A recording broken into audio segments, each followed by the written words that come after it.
తిరుమల శ్రీవారి దర్శనానికి తెలంగాణ ప్రజాప్రతినిధులు ఇచ్చే సిఫార్సు లేఖలు చెల్లడం లేదు.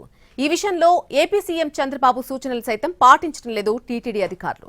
తిరుమల స్వామివారి దర్శనం కోసం రోజు వేల సంఖ్యలో భక్తులు తరలివస్తుంటారు. రద్దీ కారణంగా ఒక్కోసారి దర్శనం దగ్గర నుంచి వస్తిగతుల వరకు ఇబ్బందులు పడే పరిస్థితులు కూడా ఎదురవుతుంటాయి. అందువల్ల ప్రజాప్రతినిధుల నుంచి సిఫార్సు లేఖలు తీసుకువెళ్తుంటారు భక్తులు. ఇక వీఐపీ బ్రేక్ దర్శనాలకు డిమాండ్ మామూలుగా ఉండదు. రోజు వేల సంఖ్యలో సిఫార్సు లేఖలతో తిరుమలకు వస్తూ ఉంటారు. అయితే ఏపీ విభజన తర్వాత తెలంగాణ రాష్ట్ర ప్రజాప్రతినిధుల సిఫార్సు లేఖల్ని పరిగణలోకి తీసుకోవడం లేదు టీటీడీ అధికారులు. తమ ప్రాంత ప్రజాప్రతినిధులు సిఫార్సు లేఖలను కూడా పరిగణలోకి తీసుకోవాలన్న తెలంగాణ సీఎం రేవంత్ రెడ్డి వినతిపై ఏపీ సీఎం చంద్రబాబు సానుకూలంగా స్పందించారు.